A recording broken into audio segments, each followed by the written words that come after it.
नमस्कार, मैं रवीश कुमार। शायद ये लाइन अब हमें एनडीटीवी के माध्यम से सुनाई न दे, मगर भारत के मीडिया के काले इतिहास में एक स्वर्णिम पत्रकार हमेशा जगमगाता रहेगा। भारत रूपी देह, इस शरीर को शुद्ध और स्वच्छ बनाने के लिए उन्होंने कई डिकेड दे दिए और कल यानी 30 नवंबर 2022 को उन्होंने एनडीटीवी से विदा ले लिया। भारत का बड़ा तबका उन्हें सरकार विरोधी मानता है और उनका विरोध करते करते न जाने कब वो तबका देश विरोधी हो जाते पता ही नहीं चलता है। कोई तबका इन्हें लिबरल और लेफ्ट विंग होल्डर मानता है, मगर मेरा मानना है कि मीडिया एक आईना दिखाने का काम करती है। मीडिया वॉइस ऑफ वॉइसलेस बनना होता है। इसके साथ साथ मैं ये लाइन, अगली पंक्ति सरकार के लिए कहने जा रही हूं कि निंदक नियरे राखिए, आंगन कुटी छवाए, बिन साबुन पानी बिना निर्मल करे सुहाए। कबीर की इस परंपरा को मैं मानने वाली हूं। ये अलग बात है कि कबीर जैसा कोई बड़ा दिल वाला नहीं होता, तभी तो एक अदना से चैनल के अदने से पत्रकार को अपनी जगह छोड़ने पे मजबूर होना पड़ा। मैं कोई पत्रकारिता की छात्रा नहीं हूं, मैं इस देश की नागरिक और साथ ही साथ विधि की छात्रा हूं, जहां मुझे freedom of speech and expression पढ़ाया गया, जहां मैंने पढ़ाई की वहां बोलना सिखाया गया, खासकर सच बोलना। और आज अगर मैं ये नहीं बोलती तो मेरे शिक्षा और दीक्षा पे ये सवालिया निशान खड़े होते। इसलिए बाबू मुशाए, जिंदगी बड़ी होनी चाहिए, लंबी नहीं। जिंदगी के सफर में कई बार ऐसा मौका आता है जब हम अपनी साख, अपनी एथनिसिटी के लिए कई बार ऐसे कदम उठाते हैं जो कि हमारे खुददारी के हक में हो। और इस पे मुझे कुमार विश्वास साहब की एक पंक्ति याद आ रही है, वो यूं है, मुझे वो मार कर खुश है कि सारा राज उस पर है, यकीनन कल है मेरा आज, लेकिन आज उस पर है।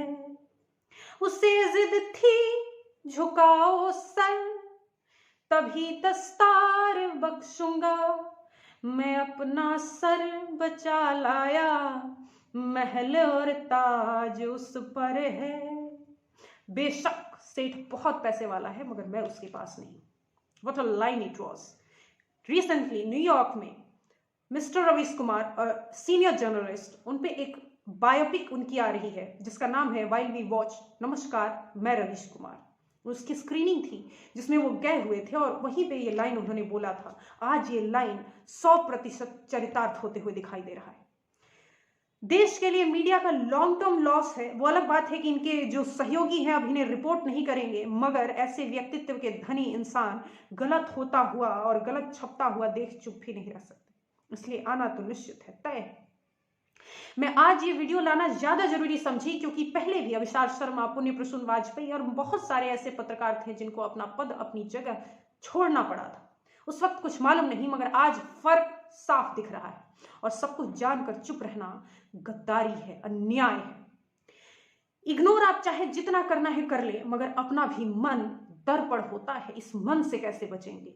इसलिए इतिहास आज नहीं तो कल हिसाब मांगेगा, पन्ने पलटेगा। उस वक्त आपको इन्हीं का नाम लेना पड़ेगा और कहना पड़ेगा कि एक था जो आंधी के विपरीत बयार बहा रहा था, समानांतर चल के देश के लिए कुछ कर रहा था और लगातार बोल रहा था, क्योंकि बोलना भी देश निर्माण में एक बहुत ही बड़ा योगदान होता है, खासकर उस वक्त जब हर वक्त यूएपी और एनएसए जैसे खतरनाक कानून लगने का डर हो। मैं आज मीडिया की जिक्र आएगी, जब भी, आज नहीं तो कल, जब भी मीडिया की जिक्र आएगी, आपको दुनिया के किसी कोने में भी बैठकर देश की साख, इसकी प्रेस्टीज के लिए, इसके प्राउड, इसकी इंडिपेंडेंस और इसके freedom of speech and expression के लिए आपको सच बोलना ही होगा।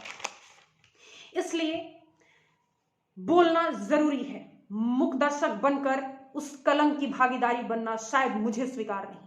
इसलिए आज किसी के लिए बोलना जरूरी था और इस आवाज के सहारे सच हमेशा झलकता रहे, इसके लिए भी बोलना जरूरी था, ताकि जिस दिन भी मेरी पेशी हो मेरे पास कुछ ऐसा न रह जाए जिससे कोई ये कहे कि तुम भी उसी भीड़ की हिस्सा थी और देखते रही। मालूम है मेरी बात अपार जनमानस तक शायद वहां तक पहुंचे न पहुंचे, ये बात मुझे नहीं मालूम, लेकिन मेरी बात कायम रहे, इस बात की उम्मीद मैं हमेशा करती हूं। Not every battle is fought for the victory. Some are fought to tell the world that yes, there was someone on the battlefield. इस वजह से भी मुझे आज ये वीडियो लेकर आना पड़ा। धन्यवाद सभी का। Special thanks to senior journalist Ravish Kumar, who has served our country selflessly. Thank you so much.